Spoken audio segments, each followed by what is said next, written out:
Assalamualaikum warahmatullahi wabarakatuh. Perkenalkan, nama saya Anissa Nurrahma dari kelas A dengan nomor NIM 2003006. Di sini saya akan menampilkan tugas saya yang berbentuk PPT dari mata kuliah Jaringan Komputer. Baiklah, yang pertama, apa yang kamu ketahui tentang prosesor? Prosesor merupakan komponen dari komputer yang sangat penting perannya. Bisa dibilang prosesor adalah otak dari komputer yang digunakan. Secara rinci, pengertian prosesor adalah sebuah komponen IC yang dapat mengontrol semua proses yang berjalan pada sebuah sistem komputer dan dapat digunakan sebagai pusat otak dan dapat melakukan perhitungan dan menjalankan tugas. Posisi prosesor pada komputer adalah terletak di soket metaboard. Kita juga dapat mengganti, upgrade maupun downgrade asalkan soket yang ada di metaboard sesuai. Kegunaan prosesor. Prosesor memiliki kegunaan yang paling penting di sistem komputer sebab prosesor dapat berfungsi untuk memanajemen arus data agar terhindar dari stak data atau macet. Dalam melakukan operasi komputer, prosesor juga berfungsi sebagai pemroses data yang didapat dari sebuah masukan atau inputan dan selanjutnya akan menghasilkan sebuah keluaran atau output. Selain itu, prosesor dapat menggunakan perhitungan rumus yang sangat rumit dan akurat. Prosesor dapat mengolah data dan menyimpan sementara pada RAM karena proses yang dilakukan prosesor sangat cepat. Bagian-bagian yang ada pada prosesor memiliki 3 bagian penting, yaitu yang pertama, arithmetic logical unit atau yang biasa disebut dengan ALU. Adalah bagian dari prosesor yang memiliki tugas dapat melakukan perhitungan aritmatika yang berjalan sesuai dengan program dan instruksi kode yang sudah ada. Yang kedua, control unit atau CU adalah bagian dari prosesor yang memiliki tugas untuk mengendalikan proses yang terjadi pada prosesor, seperti proses input dan output yang dilakukan oleh prosesor. Yang ketiga, memory unit atau MU adalah bagian dari prosesor yang memiliki tugas untuk menyimpan cache. Memory unit juga merupakan sebuah penyimpanan kecil tetapi memiliki akses kecepatan yang sangat tinggi. Prosesor adalah komponen penting dalam sebuah komputer, tetapi prosesor tidak dapat bekerja sendirian karena saling terhubung dengan komponen lainnya seperti hard disk dan RAM. Dengan kombinasi ini dapat melakukan proses data secara baik dan cepat. Cara kerja prosesor. Kecepatan prosesor dilihat dari kecepatan dalam melakukan pemrosesan data dengan satuan Hz. Contohnya 500 GHz, yang artinya prosesor pada komputer dapat menjalankan perintah 5.000 miliar perintah dalam sekali kerja. Dengan banyaknya data yang diproses mencapai miliaran ini, suatu hal yang sangat luar biasa. Dengan kegiatan kerja yang baik ini, manusia tidak akan mampu untuk menjalankannya secara manual. Penggunaan komputer sekarang ini memiliki 2 prosesor unggulan, yaitu Intel dan AMD. Kedua perusahaan prosesor ini bersaing untuk menjadi pemenang dengan menghadirkan prosesor atau otak komputer yang paling canggih dan cepat. Kedua produsen prosesor komputer tersebut memiliki kelebihan dan kekurangan masing-masing. Soal ketahanan digunakan berjam-jam maupun berhari-hari, Intel lebih unggul sedangkan AMD banyak digunakan untuk menjalankan game karena lebih baik dalam hal proses grafik. Jenis prosesor ada 2. Yang pertama, prosesor Intel. Prosesor Intel adalah prosesor komputer yang paling banyak digunakan pada komputer. Prosesor Intel adalah sebuah produk prosesor keluaran dari perusahaan terkenal Intel Corporation pada tahun 1968. Intel Corporation sudah berdiri dan menjual produk prosesornya di Amerika. Produk prosesor Intel pertama kali dikembangkan dan diproduksi. Ada beberapa contoh seri dalam produk prosesor Intel seperti Intel Atom, Intel Celeron, Intel Core 2, Intel Core i3, Intel Core i5, Intel Core i7, dan yang paling baru Intel Core i9. Ada juga versi untuk komputer server menggunakan Intel Xeon. Yang kedua, prosesor AMD. Prosesor AMD adalah sebuah perusahaan pembuat prosesor dan graphic card. AMD menjadi perusahaan pemasok prosesor terbesar kedua setelah Intel Corporation. Tetapi pada tahun 2019 sampai 2020, AMD mulai unggul dari Intel dengan lini produk prosesornya dengan seri Ryzen. Produk AMD banyak disukai oleh gamer karena prosesor AMD sudah disertai dengan graphic card langsung di prosesornya. Pada tahun 1969, perusahaan AMD berdiri dan membuat produk prosesor berpusat di Sunnyvale, California. AMD mengembangkan dan membuat prosesornya. Secara umum, produk AMD diminati oleh pengguna gamers karena produknya sudah dilengkapi oleh graphic card. Berikut jenis prosesor AMD yang telah dipasarkan: AMD E2, AMD A4, AMD A9, AMD Ryzen 3, AMD Ryzen 5, AMD Ryzen 7, dan sebagainya. Yang kedua, RAM. Apa yang kamu ketahui tentang RAM? Berikut sejarah singkat dan pengertian RAM. RAM pertama kali ditemukan pada tahun 1968 oleh Robert Dennard. RAM atau Random Access Memory merupakan hardware yang terdapat di dalam perangkat gadget seperti komputer, laptop, dan smartphone. RAM ini berfungsi sebagai tempat penyimpanan data sementara dan hanya bekerja saat perangkat tersebut hidup atau beroperasi. Hal ini dimaksudkan bahwa saat perangkat elektronik yang dijalankan oleh suatu aplikasi, program akan menggunakan RAM untuk menempatkan data sementara. Kapasitas RAM di dalam suatu perangkat sangat berpengaruh pada tingkat kecepatan proses data di perangkat tersebut, sehingga kegiatan yang dilakukan pada perangkat seperti proses penyimpanan data, membuka data, dan menjalankan program akan semakin cepat sesuai besarnya RAM komputer tersebut. Fungsi RAM ada 4. Yang pertama, dapat menyimpan data yang berasal dari piranti masuk sampai data dikirim ke ALU atau Arithmetic Logic Unit untuk diproses. Yang kedua, dapat digunakan untuk menyimpan data hasil pemrosesan ALU sebelum dikirim ke piranti keluaran. Yang ketiga, dapat menampung program atau instruksi yang berasal dari piranti masuk atau dari piranti pengingat sekunder. Yang keempat, dapat mempercepat proses pengolahan data. Struktur RAM ada 4. Yang pertama, input storage digunakan untuk menampung input yang dimasukkan melalui alat input. Yang kedua, program storage digunakan untuk menyimpan semua instruksi-instruksi program yang akan diakses. Yang ketiga, working storage digunakan untuk menyimpan data yang akan dikelola dan hasil pengolahan. Yang keempat, output storage digunakan untuk menampung hasil dari akhir pengolahan data yang akan ditampilkan ke alat output. Jenis-jenis RAM. Yang pertama, dynamic RAM atau DRAM. Dynamic RAM merupakan jenis-jenis RAM yang disegarkan atau refresh oleh Central Processing Unit atau yang biasa disebut dengan CPU secara berkala agar data yang di dalamnya tidak hilang. Keuntungan dari DRAM ini adalah kesederhanaan struktural karena hanya membutuhkan satu transistor dan kapasitor yang diperlukan per bit dibandingkan dengan 4 sebuah transistor SRAM. Yang kedua, SDRAM. Synchronous Dynamic Random Access Memory atau SDRAM merupakan RAM lanjutan dari DRAM. Namun jenis-jenis RAM ini telah mengalami sinkronisasi oleh clock system. Umumnya SDRAM lebih cepat dibandingkan DRAM. Yang ketiga, DDR-RAM.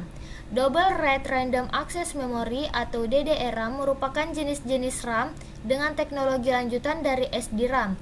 RAM ini mampu menjalankan 2 instruksi sekaligus dalam satuan waktu yang sama. Jenis RAM ini mempunyai kapasitas 184 pin dan mengonsumsi daya listrik yang lebih rendah. DDR-RAM ini juga memiliki generasi terbaru, yaitu DDR2 dan DDR3 dan DDR4, merupakan pengembangan dari DDR-RAM. Jenis RAM ini banyak digunakan pada laptop guna untuk menghemat daya listrik dan lebih maksimal dengan kecepatan tinggi. Untuk kapasitas memori jenis ini cukup besar hingga 16 GB per chipnya. Yang keempat, RDRAM. Rambus Dynamic Random Access Memory atau RDRAM proses kerjanya lebih cepat dan umumnya lebih mahal dari SDRAM. Jenis SDRAM ini menggunakan digunakan pada perangkat komputer yang menggunakan Pentium 4 dengan slot memori mencapai 184 pin. Yang kelima, SRAM. Static Random Access Memory atau SRAM ini merupakan jenis-jenis RAM yang dapat menyimpan data di dalamnya tanpa harus ada penyegaran atau refresh dari CPU. Jenis RAM ini memiliki proses kerja yang lebih cepat dari DRAM dan SDRAM. Yang keenam, EDORAM. Extended Data Out Random Access Memory atau EDORAM merupakan jenis-jenis RAM yang digunakan pada perangkat dengan OS Pentium dan cocok dipasang pada komputer dengan bus mencapai 66 MHz. Jenis memori ini dapat melakukan proses penyimpanan dan mengambil data dalam waktu bersamaan.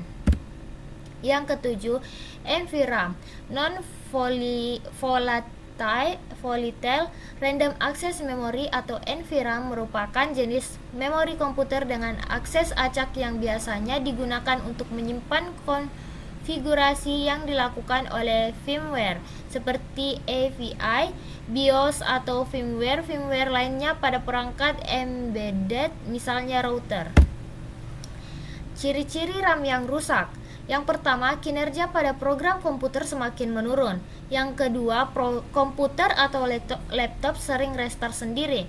Yang ketiga, tiba-tiba layar komputer blue screen. Yang keempat, berbunyi apabila ingin mengganti booting. Yang kelima, berbunyi apabila mengganti slot. Yang keenam, pada kipas berbunyi crack. Yang ketujuh, jika menyalakan HDD light tetap menyala tetapi tidak dapat booting. Lalu tidak terdapat suara lain selain kipas. RAM yang rusak parah akan dideteksi oleh CPU dengan berbunyi beep error code. Tapi RAM yang rusaknya kira-kira 30% akan lolos di uji hardware saat booting, tapi akan error bila digunakan untuk melakukan penginstalan atau sharing blue screen. Biasanya ketika kita hendak menginstal software sering gagal. Komponen-komponen RAM. Tipe menjelaskan jenis variasi RAM berdasarkan teknologi yang digunakannya. Capacity menerangkan seberapa besar kapasitas penyimpanan data RAM dalam suatu gigabyte atau GB atau megabyte atau MB.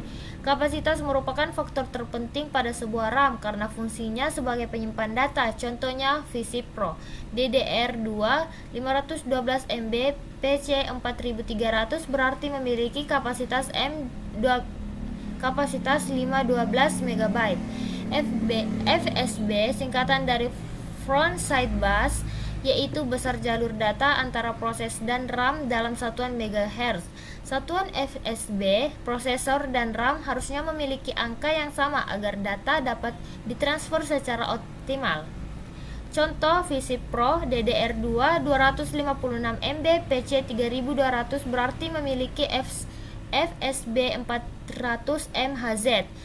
PC 3200 dibagi 8 byte. Fungsi menerangkan fungsi dari RAM seperti unbuffered digunakan pada desktop, ECC atau registered. Keduanya digunakan pada server. Lihat pada segmen apa itu unbuffered, ECC dan register. Unbuffered merupakan tipe RAM biasa yang digunakan oleh komputer secara umum. ECC Error Correction Code biasa dipakai pada komputer workstation, low-end server dan ECC register umum dipakai pada medium to high-end server. Contoh VisiPro DDR2 1GB PC 4300 ECC registered artinya memiliki fungsi ECC registered pada modulnya. Bandwidth merupakan besarnya data yang dapat ditransfer atau diolah dalam waktu 1 detik. Satuan MB atau S atau megabyte per second. Umumnya saat ini RAM DDR atau DDR2 mencantumkan bandwidth pada modul RAM. Bandwidth bisa didapatkan dari perkalian FSB kali arsitektur. Arsitektur RAM adalah 64 bit atau 8 byte. Sehingga jika DDR PC266 memiliki FSB 266 MHz sama dengan 266 MHz kali 8 byte sama dengan 2100 MB. Ini artinya bahwa DDR-PC266 atau FSB sama dengan DDR-PC2100 bandwidth. Contoh VC Pro DDR2 M2 512 MB PC 4300 artinya memiliki bandwidth 4300 MB. Selanjutnya ROM. Apa yang kamu ketahui tentang ROM? ROM merupakan singkatan dari Read Only Memory, adalah perangkat keras yang dipakai sebagai media penyimpanan data pada komputer yang sifatnya permanen. Berbeda dengan RAM yang bersifat sementara, data-data tersimpan di dalam ROM justru tidak akan hilang dan berubah walaupun saat listrik padam sekalipun. Pada umumnya, data-data atau program yang ada di dalam ROM merupakan setelan atau bawaan pabrik pembuatannya. Di samping itu, ROM juga bisa digunakan untuk menyimpan perangkat lunak yang berhubungan dengan perangkat keras yang sering disebut firmware. ROM mempunyai bentuk fisik yang sama dengan RAM, yaitu berupa chip. Keberadaan ROM ini sangat penting mengingat perannya yang vital untuk menjalankan sistem komputer, terutama untuk booting. Umumnya data yang ada di dalam ROM tidak dapat diganti-ganti lagi karena membuat kode-kode informasi yang membuat komputer dapat berkomunikasi. Namun ada beberapa jenis ROM yang bisa diubah datanya, yaitu programmable ROM. Programmable ROM ini juga memiliki beberapa varian, di antaranya Programmable Read Only Memory atau PROM, Electrically Attachable Read Only Memory atau EAROM, Electrically Programmable Read Only Memory atau EPROM, dan Electrically Erasable Programmable Read Only Memory EEPROM atau Flash ROM. Fungsi ROM. Yang pertama, tempat penyimpanan kode booting. Kode-kode booting tersebut akan tampak pada saat Anda memulai menyalakan layar komputer Anda. Biasanya pada layar Anda akan menemui tampilan untuk masuk ke BIOS. BIOS adalah salah satu contoh penggunaan ROM yang berisikan informasi pengecekan hardware pada komputer. Apabila kode-kode pada BIOS tidak dapat terbaca, maka akan berakibat komputer tidak dapat dijalankan. Yang kedua, alat distribusi software. ROM juga dapat digunakan sebagai alat distribusi software. Penggunaan ROM ini untuk perantara instalasi software sangat tepat untuk menggunakan karena media simpan ROM lebih awet. Jaminannya kecil kerusakan yang akan terjadi saat proses instalasi software melalui ROM, membuat banyak yang lebih mantap untuk menggunakannya dibandingkan media simpan yang lainnya. Yang ketiga, sarana penyimpanan data dengan keamanan yang terjamin. Melakukan backup file ke dalam ROM merupakan solusi tepat, terutama bagi Anda yang tidak ingin datanya terkena virus. Selain dijamin jauh dari jangkauan virus, media ROM juga memiliki tingkat keamanan yang tinggi. Lalu bagaimana caranya? Mudah saja, Anda hanya tinggal menyalinnya ke CDR dengan tipe PROM. Yang keempat, hard disk. Apa yang kamu ketahui tentang hard disk? Hard disk pertama kali diciptakan oleh IBM, International Business Machines Corporation, pada tahun 1956 silam, dengan berat 500 kg yang hanya dapat menampung 5 megapiksel. Tentunya sebuah media penyimpanan membutuhkan kompresor udara bertekanan dan tentunya masih belum bisa digunakan di rumah. Dulunya hard disk disewakan kepada perusahaan-perusahaan untuk jangka waktu yang ditentukan dengan harga sewa yang terbilang cukup mahal, yaitu $5.000 per bulan. Tetapi seiring berjalannya waktu, IBM mengeluarkan produk dengan nama IBM 1311 pada tanggal 11 Oktober 1962 dengan kapasitas penyimpanan mencapai 2 juta karakter pada disk. Kemudian pada tahun 1973, IBM mulai memasang program WiiChart dengan periringan berputar yang dipasang secara permanen. Namun hal tersebut tidak berjalan dengan lancar karena memunculkan perdebatan sebab terjadi mekanisme loading yang menjadi masalah. Pada tahun 1979 muncul Winchester 8 inci pertama kali diperuntukkan dalam dunia industri, tetapi tetap berat dan mahal, harganya sekitar €1.000 atau MB. Perkembangan harddisk terus berlanjut. Tahun 1980, Seagate meluncurkan harddisk 5,25 inci pertama dengan ST506 dengan harga sekitar $1.000. Selanjutnya, pengertian harddisk. Harddisk adalah komponen perangkat keras yang menyimpan semua konten digital, dokumen, foto, musik, video, program, preferensi aplikasi, dan sistem operasi maupun konten digital tersimpan di hard disk. Hard disk juga dapat berupa eksternal dan juga berupa internal. Selain itu, hard disk drive yang disebut dengan hard drive, hard disk, dan HDD ini adalah perangkat penyimpanan data non-volatil. Penyimpanan non-volatil berarti perangkat penyimpanan akan tetap mempertahankan data yang tersimpan meskipun perangkat utama dimatikan. Semua yang dapat disimpan di hard disk diukur berdasarkan ukuran file. Dokumen atau teks biasanya berukuran sangat kecil, sedangkan foto berukuran besar. Musik berukuran lebih besar dan video berukuran terbesar. Hard disk akan menentukan file digital dalam satuan megabyte, gigabyte, dan terabyte. Yang selanjutnya, fungsi hard disk. Menyimpan data software. Fungsi hard disk adalah untuk menyimpan data perangkat lunak. Penyimpanan data dari perangkat lunak ini dilakukan agar software tersebut dapat dibuka dan dijalankan pada perangkat komputer. Yang kedua, sebagai backup data. Selain untuk menyimpan data, beberapa orang memanfaatkan hard disk untuk sarana backup website dan file komputer mereka. Berkat kapasitas penyimpanan hard disk yang besar, tempat penyimpanan sekunderi ini memang cocok untuk dijadikan backup. Yang ketiga, tempat penyimpanan database. Yang keempat, menyimpan data dari operating system. Yang kelima, menyimpan sebagai file pengguna. Jenis-jenis hard disk. Yang pertama, hard disk ATA atau AID. Hard disk ATA atau AID adalah standar baku yang digunakan suatu antarmuka berbasis koneksi bus. Yang kedua, hard disk SCSI. Hard disk SCSI juga memiliki beberapa kelebihan yang tidak dimiliki ATA atau AID. Hard disk SCSI menawarkan sensasi performa yang lebih baik daripada ATA. Kelebihan hard disk ini menjalankan beberapa disk drive yang aktif secara bersamaan. Yang ketiga, hard disk write. Hard disk jenis ini dikenal memiliki performa dengan tenaga yang kuat dan handal dalam menyimpan berbagai file besar. Disk ini dapat bekerja dengan baik walaupun komputer dipaksa untuk memacu performa tinggi. Yang keempat, hard disk SATA. Hard disk SATA Serial Advanced Technology Attachment adalah versi interface terbaru dari ATA. Kelebihannya adalah disk ini hanya menggunakan 2/3 bagian dari ATA. Hard disk ini juga memiliki kecepatan tinggi karena ia memiliki kemampuan untuk mengurangi latensi atau delay. Yang kelima, hard disk SSD. Hard disk SSD sudah menggunakan memori komputer atau USB drive. Jenis hard disk ini sudah tidak menggunakan komponen mekanik di dalamnya, dan tentunya disk jenis ini memiliki kecepatan transfer yang sangat cepat dan harga yang lebih mahal daripada disk jenis lainnya. Cara kerja hard disk. Pada hard disk terdapat sebuah komponen yang bernama platter dan terdiri dari material magnetik. Gaya magnet digunakan pada penyimpanan komputer karena dapat demikian data pada komputer dapat tersimpan meski perangkat yang telah dimatikan. Karena Anda menyimpan data pada hard disk, data tersebut tidak hanya langsung ditulis begitu saja di platter.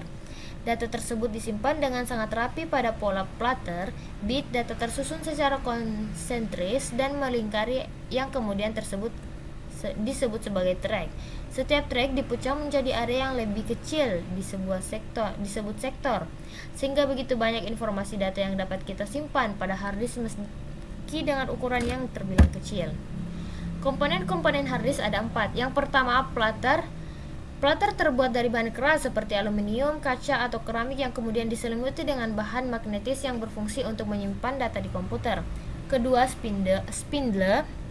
Spindle merupakan komponen yang berfungsi untuk menahan platter agar tetap berbeda di posisinya pada saat platter diputar. Yang ketiga, read atau write head adalah komponen yang berfungsi untuk membaca, menulis, atau menghapus data pada platter. Yang keempat, read write accumulator arm.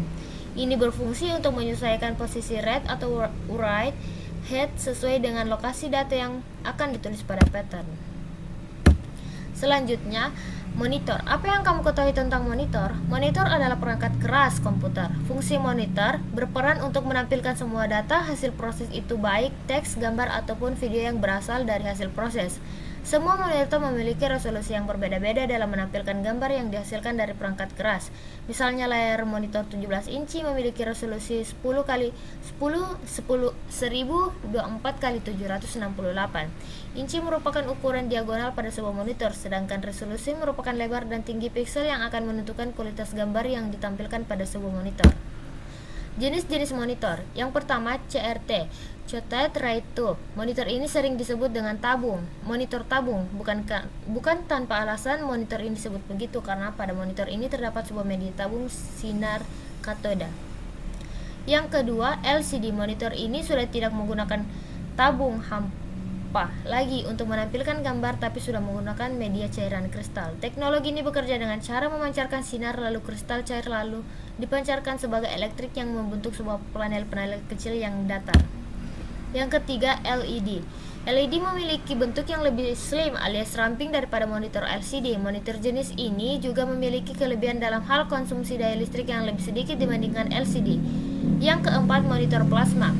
Pada monitor ini terdapat gas neon yang dialiri listrik yang menciptakan piksel. Gas neon ini berada di antara dua plat kaca. Monitor ini memiliki kualitas gambar yang lebih baik karena proses pembuatan gambar dilakukan secara langsung tanpa diuraikan terlebih dahulu. Selanjutnya, VGA, Video Graphic Adapter. Video Graphic Adapter pertama kali dipasarkan pada tahun 1987 oleh International Business Machines Corporation yang disingkat menjadi IBM. Video Graphic Adapter adalah perangkat keras komputer yang berfungsi menerjemahkan tampilan ke layar monitor. VGA juga sering disebut sebagai kartu grafis. VGA digunakan untuk merujuk ke resolusi layar 640 x 480 terlepas dari produsen perangkat kartu grafis. VGA card yang dikenal sebagai kartu video atau tampilan atau adaptor grafis digunakan untuk memproses dan menghasilkan umpan gambar keluaran ke monitor atau tampilan komputer. Kenapa di dalam disk PC hanya ada alfabet C? Dan seterusnya, kenapa tidak ada A dan B? Jadi, kala itu komputer tidak memiliki tempat penyimpanan dengan kapasitas besar. Hard disk baru menjadi standar pada sebuah komputer mulai tahun 1980. Sebelum adanya hard disk, floppy disk merupakan tempat penyimpanan yang digunakan oleh pengguna komputer. Bahkan floppy disk menjadi perangkat penyimpanan utama yang telah digunakan sejak hadirnya di tahun 1960. Waktu itu floppy disk tersedia dalam dua ukuran 5 1/4 dan 3 1/2. Nah, dua drive digunakan diberi label disk lokal A dan disk lokal B. Jadi sebelum muncul hard disk sebagai tempat penyimpanan utama menggunakan drive C, drive A dan B telah digunakan untuk kedua ukuran floppy disk yang digunakan sebagai perangkat penyimpanan kala itu. Oleh karena saat ini floppy disk sudah tidak digunakan lagi, maka kita tidak melihat lagi adanya lokal disk A dan B di sistem operasi Windows. Namun penggunaan komputer masih bisa menggunakan label A dan B sebagai awal drive melalui menu disk manajemen option yang tersedia di Windows. Baik, itulah penjelasan dari tugas saya. Kurang dan lebihnya mohon dimaafkan. Assalamualaikum warahmatullahi wabarakatuh.